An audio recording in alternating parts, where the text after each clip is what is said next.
Naresh Gupta classes में आपका हार्दिक अभिनंदन है। और आज का जो हमारा विषय रहेगा वो एनसीईआरटी के सॉल्व्ड एग्जांपल्स पर हमारा फोकस रहेगा। वैसे तो इनका सॉल्यूशन एनसीईआरटी की बुक में बिल्कुल दिया हुआ है, लेकिन हम थोड़ा सा उसे डिफरेंटली डन करना चाहते हैं, तो इसके लिए हमने थोड़ा सा अपना अलग से प्रयास किया है। आपको यह प्रयास अवश्य पसंद आएगा, ऐसी मुझे आशा है। तो चलिए हम पहला एग्जांपल लेकर चलते हैं। Let A be the set of all students of a boys school show that the relation R in A given by R is equal to AB such that A is the sister of B is the empty relation, and R dash is equal to AB such that difference between heights of A and B is less than 3 meters is the universal relation. मैंने पहले बताया था कि empty relation वो वाला relation होता है जिसमें दो एलिमेंट्स आपस में रिलेशन ना बनाए, यानी जो दो एलिमेंट्स होंगे वो उस चीज को गलत साबित करेंगे जो हमारा रिलेशन में दिया हुआ है। तो सबसे पहले हम इस बात को देखते हैं कि क्या ये एम्प्टी रिलेशन है, और सेकंड वाला जो रिलेशन आर डैश है उसको भी देखेंगे, परखेंगे कि क्या ये यूनिवर्सल रिलेशन है। यूनिवर्सल रिलेशन के लिए हमने बताया था कि सारे एलिमेंट्स, ऑल एलिमेंट्स आपस में रिलेट होने चाहिए। तो देखिए पहला जो हमारा सेट रिलेशन ए है उसको लेकर चलते हैं। ये हमने सॉल्यूशन डाला, R इज इक्वल टू दिया है A B such that A is sister of B। अब हम इसे परखना चाहते हैं। उसे क्लियर कहा है कि जो हमारा A सेट है, A का A से ही रिलेशन है, ये भी हमारा A सेट है, ये भी हमारा A सेट है, और relation A in A to A ही रिलेशन बन रहा है। यहां पर भी बॉयज हैं और यहां पर भी बॉयज हैं। तो हम देखना चाहते हैं कि क्या ये बात सही है। Since all elements in set A are boys, therefore there is no girl in A, in set A। Set A में कोई गर्ल है ही नहीं, तो फिर कैसे A इस सिस्टर ऑफ B हो सकती है, A B की सिस्टर नहीं हो सकती। Therefore A is not a sister of B, therefore A is an empty relation, जिसे 5 लिख सकते हैं। तो ये हमारा एम्प्टी रिलेशन आ गया, क्योंकि कोई भी बॉय की सिस्टर नहीं हो सकती। ये बिल्कुल क्लियर है, बॉय का ब्रदर हो सकता है, ठीक है, क्योंकि बॉयज स्कूल है। तो ये हमारा एम्प्टी रिलेशन 5 हो गया। सेकंड क्या दिया है, R dash is equal to AB such that इन्होंने कहा difference between heights of A and B, यानी height of A difference height of B, ये जो हाइट्स है दोनों की लेस देन 3 मीटर, ये 3 मीटर से कम ही रहेंगी। अब देखिए कोई भी जो बॉय है, मान लीजिए एक कम हाइट का है, एक बड़ी हाइट का है, मान लीजिए ए बॉय बी से ज्यादा हाइट का है, तो दोनों की जो हाइट है वो उनका डिफरेंस करें तो 3 मीटर से कम ही आएगा। ये क्लियर है? 3 मीटर बहुत बड़ी हाइट होती है, छोटी हाइट नहीं होती। तो यहां पर क्या लिखना पड़ेगा, since height of A minus, या डिफरेंस लिख लीजिए, क्योंकि बी की हाइट भी ज्यादा हो सकती है तो डिफरेंस में दोनों समा जाएंगे। Height of B always less than 3 metre, therefore R dash. अब इसमें सारे एलिमेंट्स आ गए, ए बी जनरल हैं, ए और बी जनरल, सारे इसमें स्टूडेंट्स आ जाएंगे। तो यहां पर जो डिफरेंस आएगा हाइट का ऑलवेज लेस देन 3 मीटर, सारे स्टूडेंट्स के लिए है, तो सारे एलिमेंट्स इसमें आ गए। देयरफॉर ए बी बिलोंग कर जाएगा आर डैश को, इंप्लाइज कर देगा R dash is a universal relation. इसमें ज्यादा और लिखने की आवश्यकता नहीं है, क्योंकि ए और बी जनरल हमने लिया हुआ है। अगला एग्जांपल क्या कह रहा है, let T be the set of all triangles in a plane with r a relation in t given by r is equal to t1 t2 such that t1 is congruent to t2 so that r is an equivalence relation। equivalence relation के लिए हमने पिछले video में बताया था कि 3 properties होनी बहुत आवश्यक हैं। It is very necessary to prove 3 properties. Number 1 flexibility, number 2 symmetricity and number 3 transitivity. Reflexivity में सेल्फ अटैचमेंट होता है, जैसे ए का ए से, तो ए का ए से सेल्फ अटैचमेंट होना चाहिए। सिमेट्रिसिटी में ए का बी से अटैचमेंट है तो बी का ए से अटैचमेंट आना चाहिए, और ट्रांजिटिविटी में ए का बी से, बी का सी से, तो ए का सी से अटैचमेंट आना चाहिए। तो ये हमें कंडीशन प्रूव करनी है। यदि तीनों कंडीशन प्रूव हो गई तो हमारा गिवन रिलेशन इक्विवेलेंस रिलेशन हो जाएगा। तो सबसे पहले हमें चेक करते हैं कि क्या ये रिफ्लेक्सिविटी है। तो नंबर 1 सॉल्यूशन में R is रिफ्लेक्सिव क्या है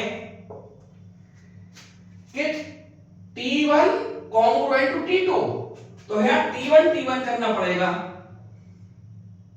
जो हमारा T है triangle T1 is congruent to T1। ये बात सही है बिल्कुल। जो सेल्फ अटैचमेंट खुद से कॉन्ग्रुएंट ट्राइंगल हुआ करता है, तो ऐसा तो कोई गलत साबित नहीं कर सकता।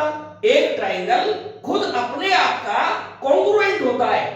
तो ये हमारा क्लियर हो गया। T1 कॉन्ग्रुएंट T1, तो क्या इंप्लाइज हो जाएगा T1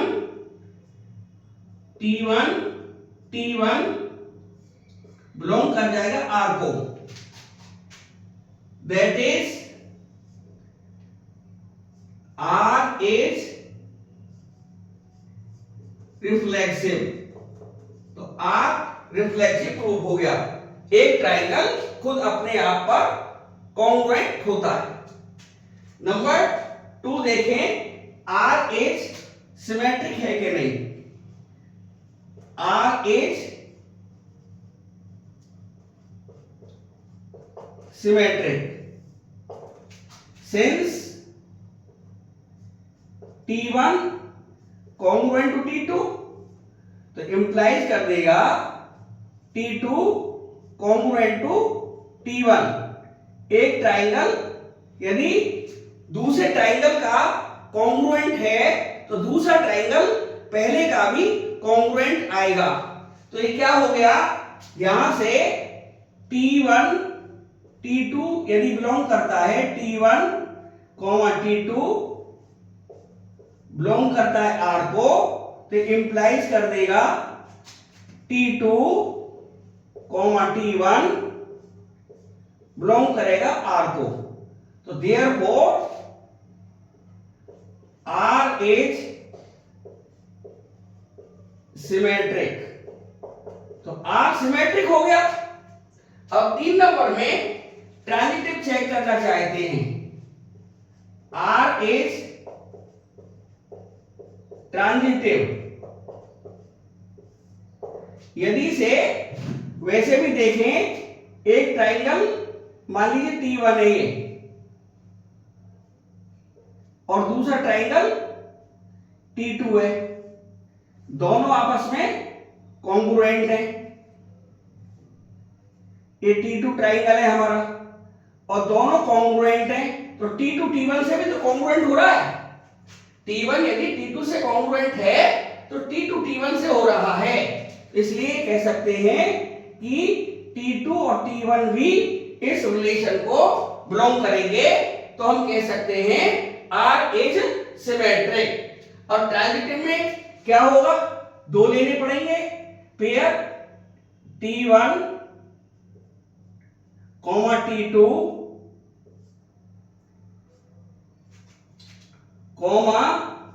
T2 T3 बिलोंग करते हैं R को। इसका क्या मतलब हुआ, इससे मतलब हुआ, इफ लगाना चाहे लगा दे, इफ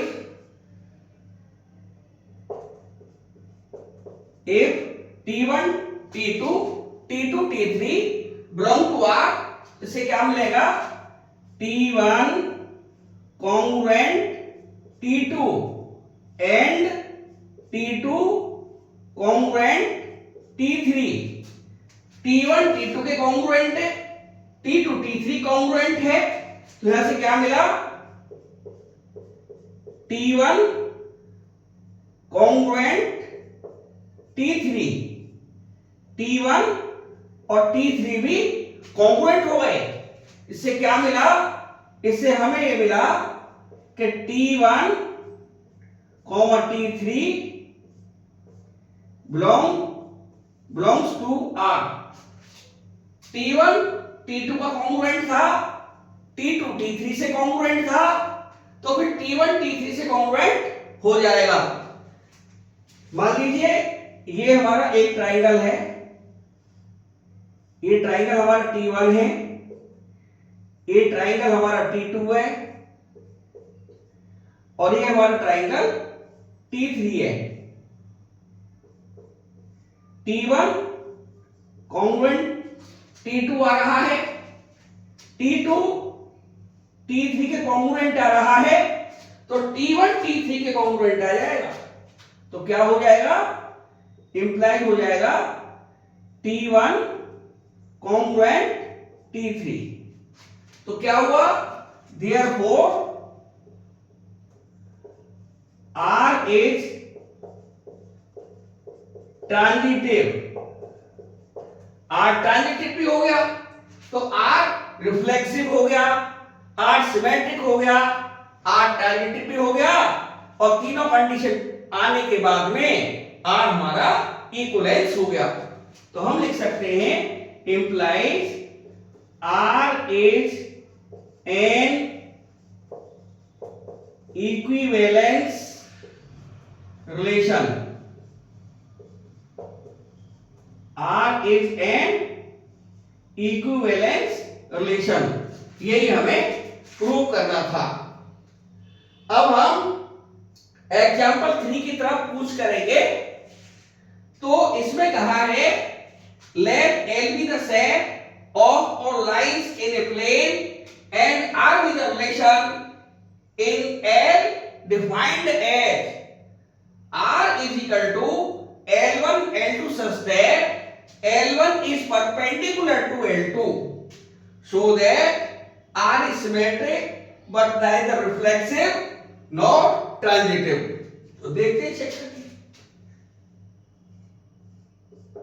पहले चेक करते हैं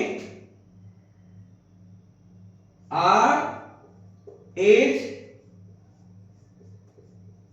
reflexive और नॉट, आर रिफ्लेक्सिव है भी या नहीं है, तो कैसे, वहां तो क्लियर मालूम पड़ रहा था कि इक्विवेलेंस रिलेशन प्रूव करना है, तो हेडिंग हमने लगाया था कि आर इज रिफ्लेक्सिव, हेडिंग हमने लगाया था आर इज सिमेट्रिक, हेडिंग हमने लगाया था are is transitive.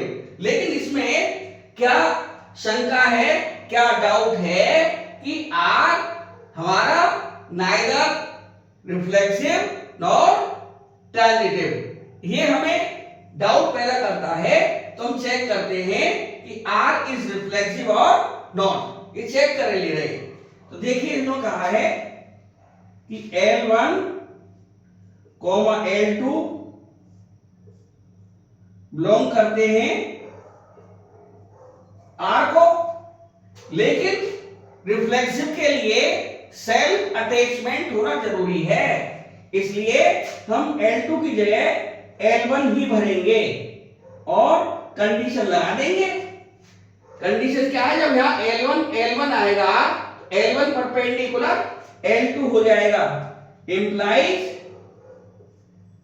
L1 perpendicular L1, और यदि L2 लेते तो L2 परपेंडिकुलर टू L2, तो यहां पर ऐसा कभी नहीं होगा।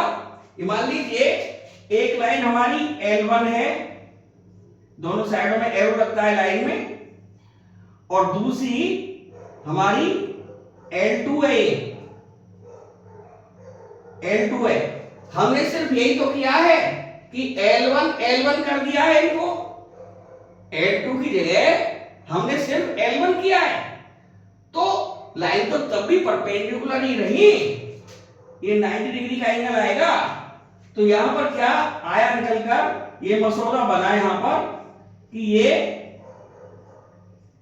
L1, ये भी L1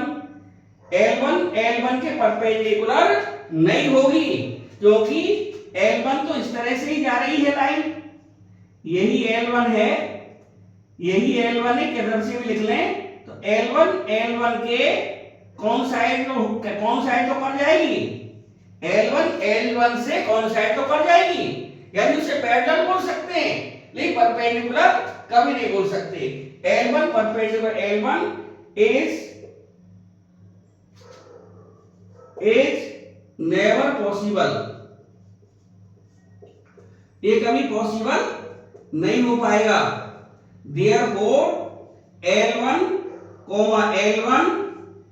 does not belong to R, जब ये R को बिलोंग नहीं करेगा तो हम लिख सकते हैं therefore R is not reflexive, R reflexive नहीं है।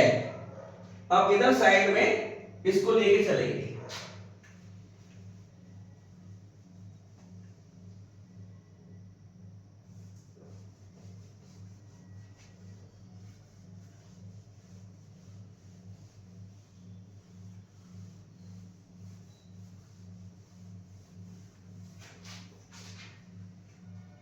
अब इन्होंने कहा कि ये सिमेट्रिक है, तो हम हेडिंग लगा देंगे और नोट नहीं लगाएंगे।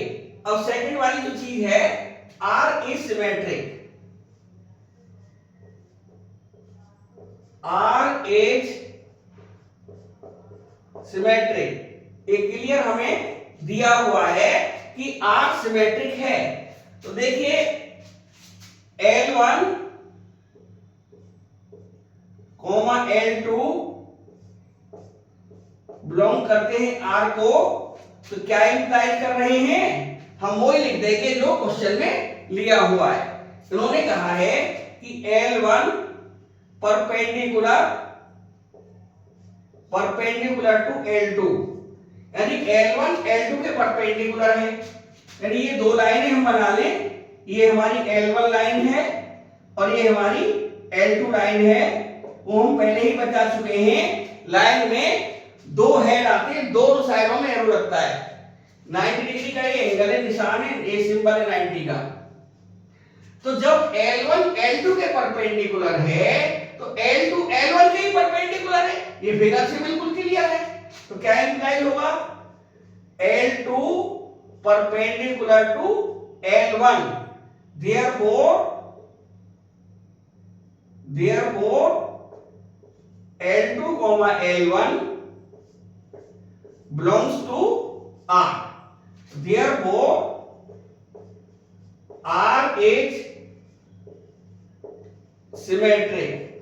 R हमारा सिमेट्रिक हो गया। अब उन्होंने कहा है कि नो ट्रांजिटिव नहीं है, तो हेडिंग में इस बार जैसे यहां पर डाला था R इज रिफ्लेक्सिव और नॉट, अब हेडिंग पड़ेगा R इज ट्रांजिटिव और नॉट। यहां पर डालेंगे R इज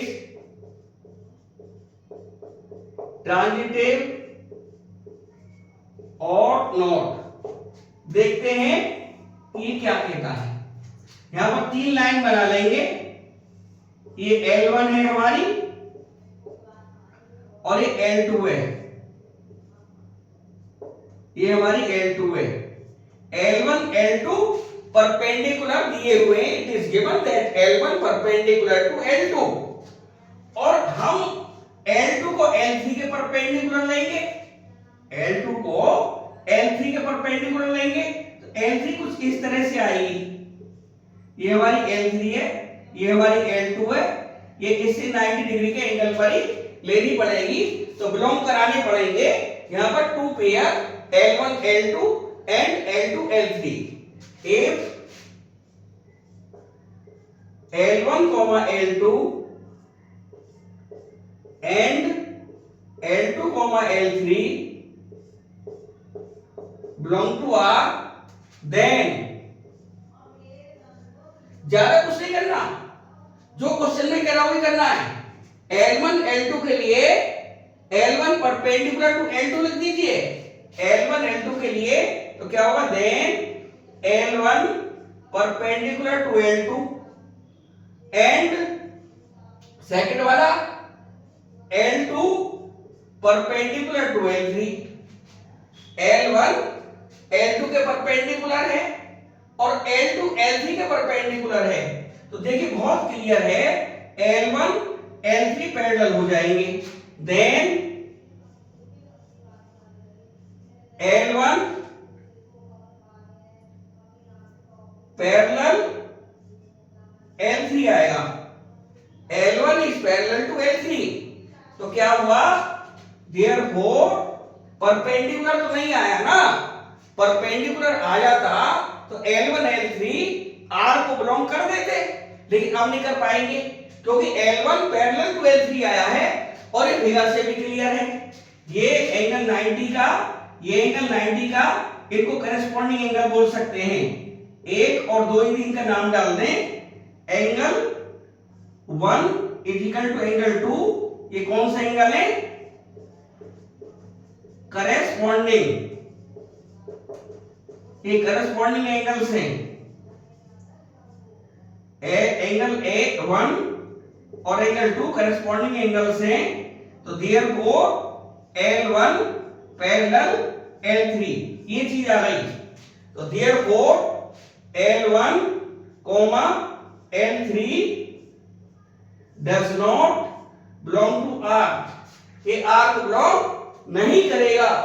L1 L3 जो पेयर आया है ये R को बिलोंग नहीं करेगा, तो therefore R is not transitive, तो R ट्रांजिटिव नहीं हो पाएगा। तो उन्होंने जो मांगा था वो हमारा प्रूव हो गया। Therefore R is symmetric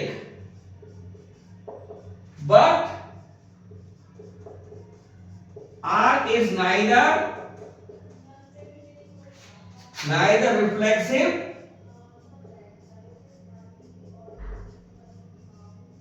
nor transitive. यही हमको लाना था। आर सिमेट्रिक हो गया but R is neither reflexive nor transitive, यही क्वेश्चन में पूछा गया था।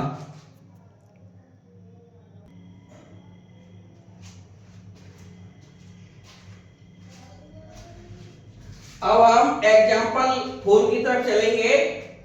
इसमें कहा है कि show that the relation R in the set 1 2 3 given y 1 1 2 2 3 3 1 2 2 3 is reflexive but neither symmetric nor transitive. इस तरह के क्वेश्चन पेपर में अक्सर आते हैं, सिर्फ उनका नंबर चेंज हो जाता है। तो देखिए यहां पर क्या करना है कि इन्होंने कहा कि आर रिफ्लेक्सिव है, तो हम हेडिंग डालेंगे आर इज रिफ्लेक्सिव। इसके लिए मैं बार बार यही कहूंगा कि ऑल द एलिमेंट्स, जितने भी एलिमेंट सेट में होते हैं, सारे एलिमेंट सेल्फ अटैच्ड रहते हैं। सारे एलिमेंट सेल्फ अटैच्ड रहते हैं। सारे एलिमेंट सेल्फ अटैच्ड रहते हैं। यहां पर क्या है, 1 का 1 से सेल्फ अटैचमेंट है, 2 का 2 से, 3 का 3 से, और यहां पर कुल एलिमेंट 1 2 3 ही है। तो 1 का 1 से होना चाहिए था, बिल्कुल क्लियर है। 2 का 2 से होना चाहिए था, बिल्कुल क्लियर है। 3 का 3 से होना चाहिए था सेल्फ अटैचमेंट, वो भी क्लियर है।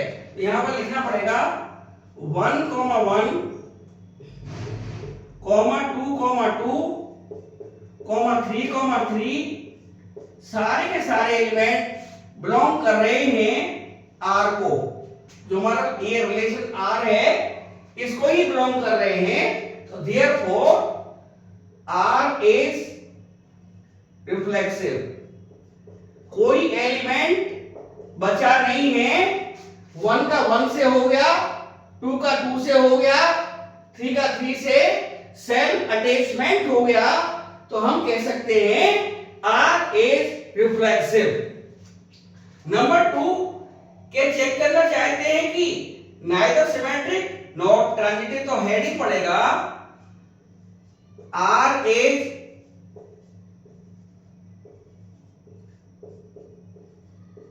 सिमेट्रिक और नॉट। ये चीज बढ़ जाएगी और नॉट, क्योंकि यहां पर ये आएगा ही नहीं।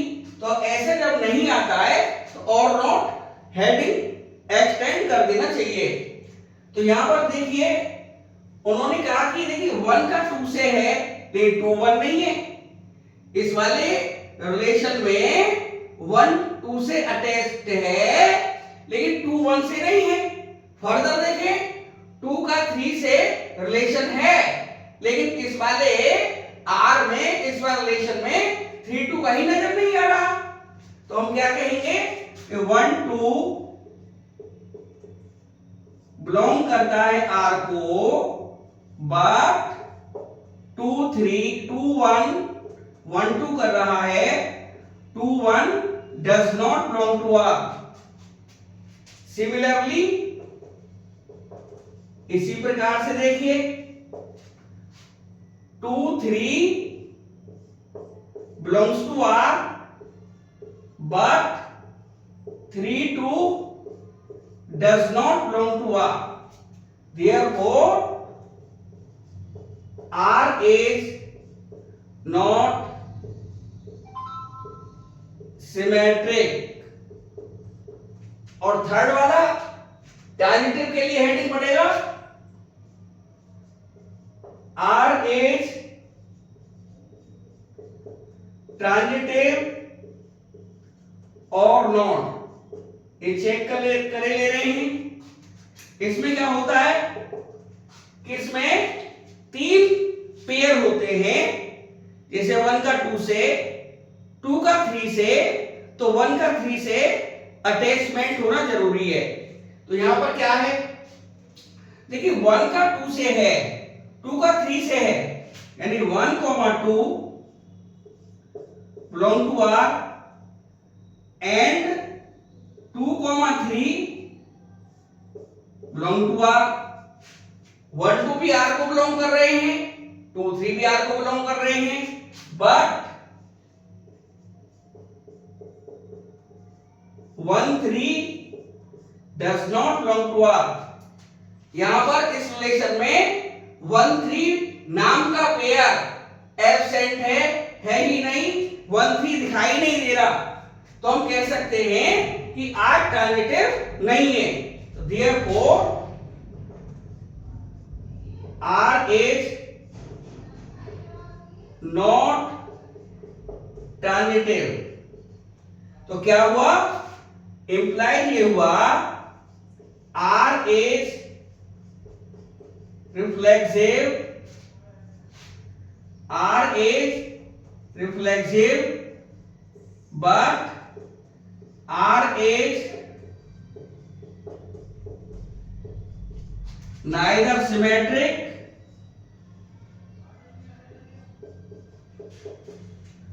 nor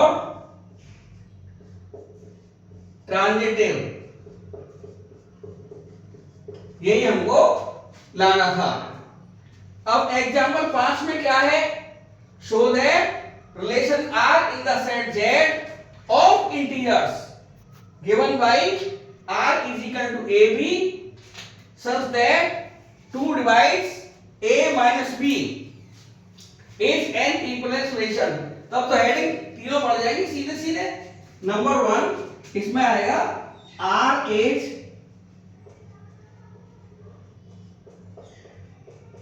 रिफ्लेक्सिव, कुछ नहीं करना, ए कर देंगे यहां पर या बी कर देंगे।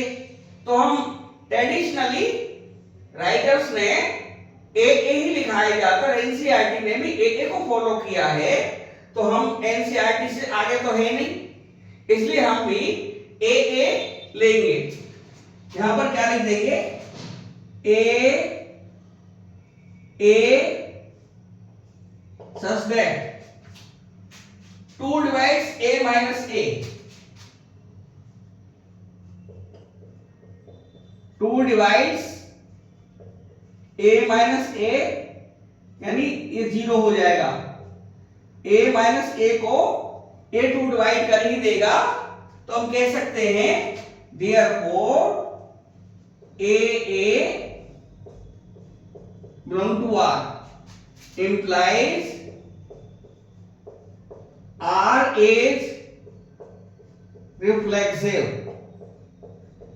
R रिफ्लेक्सिव हो गया, क्योंकि रिफ्लेक्सिव में सेल्फ अटैचमेंट होता है, A का A से, B का B से, C का C से। तो ट्रेडिशनली हमने A ले लिया है, और यहां कंडीशन जब A लगाएंगे तो 2 डिवाइड्स A माइनस A हो जाएगा, B को A मान लिया है, A माइनस A 0 आता है, और 0 हर नंबर से डिविजिबल होती है। यहां पर लिख सकते हैं since 0 is divisible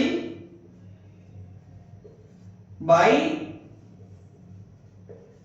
every non zero number. ये बहुत इंपॉर्टेंट है, नॉन जीरो नंबर होना चाहिए, बटे में 0 नहीं आना चाहिए, 0.0 नॉन डिफाइंड हो जाएगा। अब क्योंकि यहां 2 से डिवाइड कर रहे हैं, तो 2 एक नॉन डिविजिबल नंबर है, इसलिए हम उसको नहीं मानेंगे। इसलिए हमने 2 से डिवाइड किया है, जो कि एक नॉन जीरो नंबर है, और ये बात सत्य बैठ रही है, तो R रिफ्लेक्सिव हो गया। Number 2, R is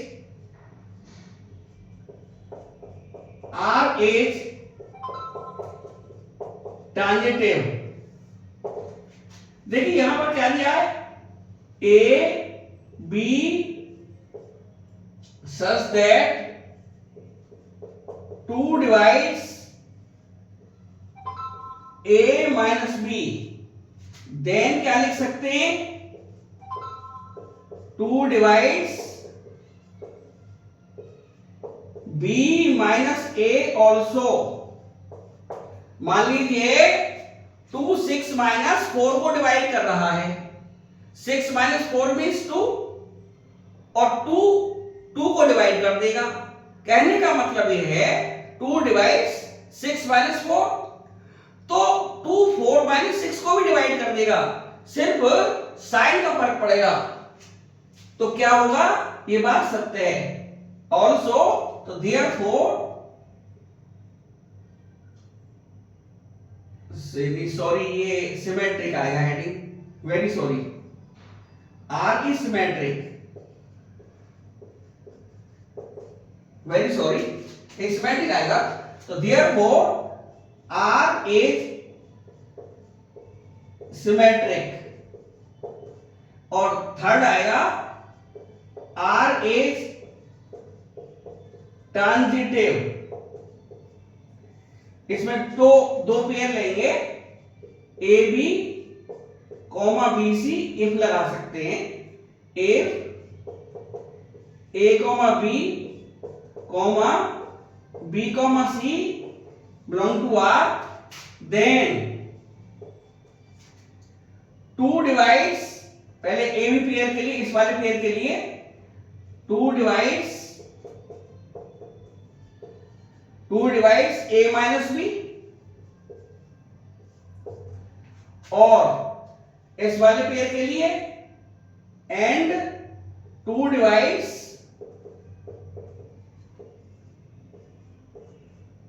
b minus सी। पहले वाले पेयर के लिए, ए बी के लिए हम लिखेंगे 2 डिवाइड्स a माइनस बी, और सेकंड पेयर के लिए लिखेंगे बी सी पेयर के लिए कि 2 डिवाइड्स b माइनस सी। अब देखिए 2 ने a माइनस बी को भी डिवाइड कर दिया, तो 2 ने b माइनस सी को भी डिवाइड कर दिया, तो क्या है, हम यहां पर चीज लिखें, वो क्या है, नाउ a माइनस सी 2 से कटना चाहिए, तो a माइनस सी को पहले इस वाली फॉर्म में लिख लो, a minus C is equal to a minus B plus b minus C लिख सकते हैं, बहुत आराम से लिख सकते हैं। और 2 ने a माइनस बी को डिवाइड किया, 2 ने b माइनस सी को डिवाइड किया, तो a माइनस सी ही तो आया। इसका क्या मतलब हुआ कि 2 divides a minus b and b minus c implies होके आया कि 2 divides a minus c, therefore a comma c belongs to r, तो a c r को बिलोंग कर गया, तो क्या इंप्लाइज हुआ, r इज ट्रांजिटिव। अब क्यों किया, रिफ्लेक्सिव हो गया, सिमेट्रिक हो गया, ट्रांजिटिव हो गया, तो क्या इंप्लाइज हुआ, इंप्लाइज हुआ R is an equivalence relation, तो R हमारा इक्विवेलेंस रिलेशन हो गया। इसमें कोई डाउट नहीं होना चाहिए, क्योंकि a माइनस सी को हम a माइनस बी और प्लस b माइनस सी लिख सकते हैं, क्योंकि ट्रांजिटिविटी की कंडीशन है कि if a b comma b c belong to r, then a comma c should belong to r। ये यहां पर प्रूव हो गया। अब हमारा लास्ट एग्जांपल एक्सरसाइज का बचा है, फर्स्ट एक्सरसाइज का, तो उसको भी देख लीजिए। इन्होंने क्या कहा है, थर्ड वाले एग्जांपल में लंबा है थोड़ा, तो उसको अभी कर रहे। देखिए इन्होंने कहा है थर्ड वाले एग्जांपल में, let R be the set, R be the relation defined in the set A is equal to 1 2 3 4 5 6 7 by R is equal to AB such that both A and B are either odd or even, so that R is an equivalence relation। तो हम इसको लिखेंगे पहले number 1, R is reflexive। R is reflexive में कुछ नहीं करना, उन्हीं की लैंग्वेज आ जाएगी। A such that A such that A is either odd और इवन। ये बिल्कुल क्लियर है। यदि A हम 2 ले लें तो यहां पे भी 2 आएगा, इसको 1 ले लें तो यहां पे 1 आएगा। नंबर वही लेने हैं जो हमारे A सेट में दिए हुए हैं, हम अलग से नंबर नहीं ले सकते। इस बार हम बाउंड हो गए सेट A के द्वारा, जो 1 2 3 4 5 6 7 गिवन है हमारा। इन्हीं नंबरों को लेंगे 1 2 3 4 5 6 7। अब A आइदर ऑड ही होगा या फिर इवन ही होगा। अब वैल्यू रख के देख लीजिए, एक बार ऑड रख लीजिए। मान लीजिए मैंने 1 की जगह 3 ले लिया, यहां पर 3 लगे, 3,3 आएगा, तो 3,3 ऑड ही आएगा। अब और दूसरा नंबर ले लें, मान लीजिए हमने 6 ले लिया तो 6,6 आएगा, वो इवन आएगा। तो यहां पर A therefore A belongs to R, therefore R is reflexive। Number 2 डालेंगे, R is सिमेट्रिक। सिमेट्रिक में भी कुछ नहीं करना, केवल पेयर के ऑर्डर को चेंज कर देंगे। तो पहले तो ये लिखेंगे A, B such that both A and B are either odd और इवन। दोनों A और B, मानिए ऑड ले लिया मैंने, सपोज करिए मैंने यहां पर 1,3 ले लिया, तो अब इसको पलट कर देखें तो क्या इंप्लाइज होगा? इंप्लाइज होगा बोथ A और B को चेंज कर दीजिए, सिमेट्रिकली ऑर्डर चेंज कर देते हैं ना, तो both B and A are either odd और इवन। यहां पर इवन भी ले सकते हैं, मान 2,6 ले लिया तो 2,6 इवन है, तो ऑर्डर चेंज कर लीजिए, 6,2 भी इवन आएगा। तो यहां पर दोनों या तो ऑड होंगे या दोनों इवन होंगे, ये बिल्कुल सत्यापित है, वेरीफाइड है। तो देयरफॉर क्या लिख देंगे? B, A belongs to R implies R is symmetric। Third, R is transitive। R transitive कैसे हो जाएगा? इसके लिए अपनी तरफ से 2 पेयर लेंगे और थर्ड पेयर इसमें बिलोंग होना चाहिए। इसमें क्या है? A,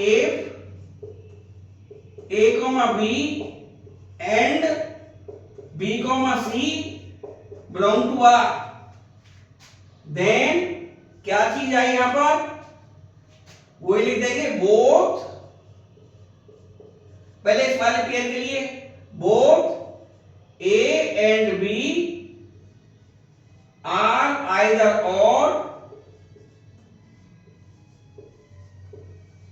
और इवन। एंड सेकंड वाले पेयर के लिए, इसके लिए both B and C are either odd or even। और ये मैंने पहले बताया था, यहाँ नंबर डाल लीजिए, पहले ऑड डाल लीजिए 1 3। तो यदि 1 3 ऑड है तो 3 1 में ऑड है, तो सिमेट्रिसिटी आई थी। और 2 6 डाला था तो 6 2 भी इवन हो जाएंगे, तो तब भी सिमेट्रिसिटी आई थी।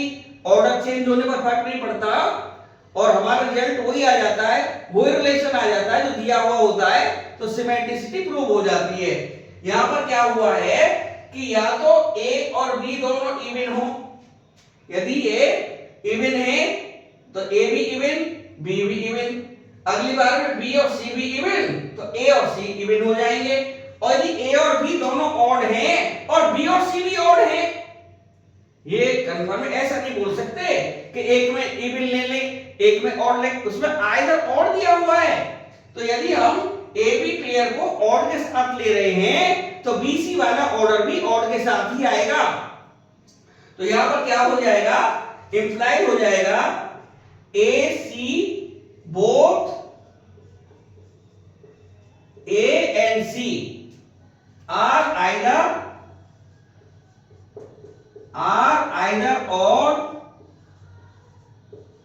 or even, therefore A comma C belongs to R, therefore R is